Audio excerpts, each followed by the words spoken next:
Welcome to Maslow AI, Systems Thinking for Life Fulfillment. I'm John Betancourt. I spent 25 years as a systems engineer, mostly in aerospace, with one clear mission: make planes fly better and safer using systems thinking. You can read more about my background in the description below.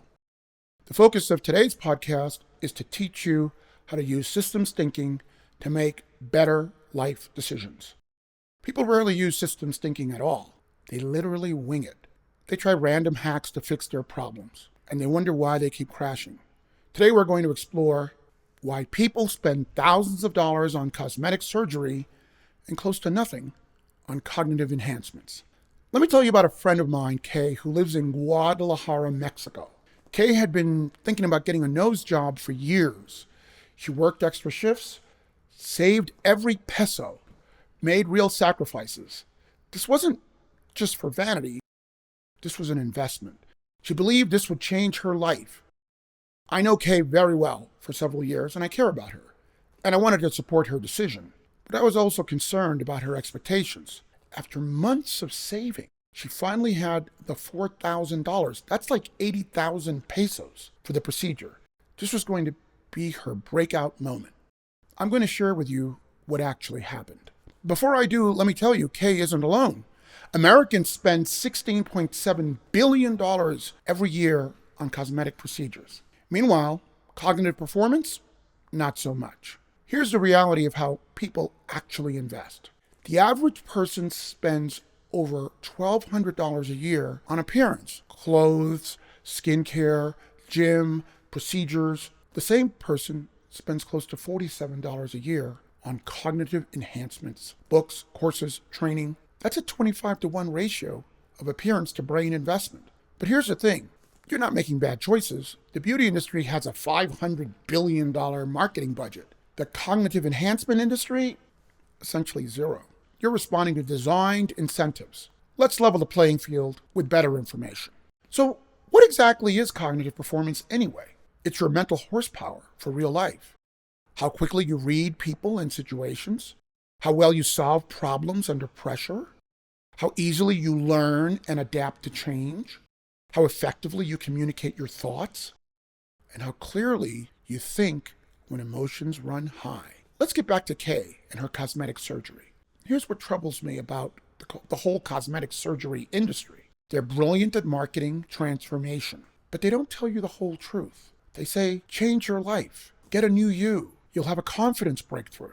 They show you before and after photos. They measure everything with precision. They say, changing your appearance will change your social dynamics. You're going to become popular.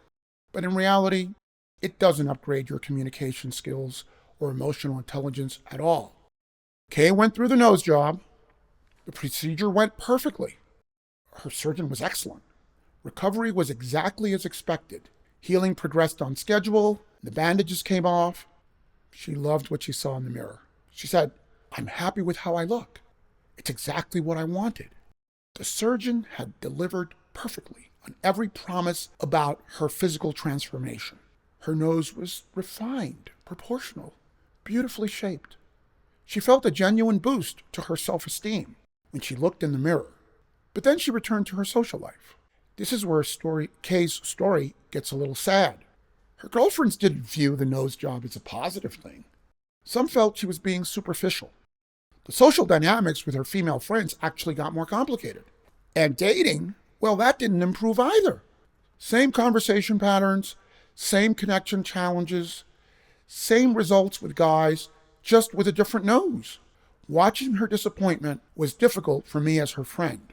Kay realized, I changed my appearance, but I'm still the same person inside. Kay's experience aligns with research on post-surgery satisfaction. Studies show 80 to 95% are satisfied with the physical results, but a much smaller proportion report significant life improvements. The disconnect? External validation versus internal patterns. Cosmetic surgery can boost self-esteem when you look in the mirror, but it doesn't change how you communicate, relate, or connect. It doesn't upgrade your emotional intelligence or social skills. You're literally the same person with a different nose. To understand why this happens, let's go back to 1943. After all, our channel is called Maslow AI. Psychologist Abraham Maslow had a breakthrough. He created the first systematic framework for human motivation. His core insight: human needs are interconnected systems. You can't optimize higher needs while ignoring lower foundation needs. Maslow understood humans are integrated systems, not isolated parts. From Maslow's perspective, Kay had boosted her self-esteem, but negatively impacted her tier 2 connection tier, which Maslow called love and belonging. But he was working in 1943. Here's what science tells us today about attraction versus retention. In speed dating studies, men focus almost 40% on physical appearance. Only 13% focus on intelligence or personality initially. Physical attractiveness boosts initial selection odds by 30%. So this is where cosmetic surgery actually delivers results. It can improve your first impression statistics. Better photos for dating apps, more initial interest. Kay did notice slightly more initial attention from her photos. But here's where it gets interesting for long-term relationships. Emotional intelligence predicts long-term satisfaction with a correlation of 0.37%. I'll explain what correlation means in a minute.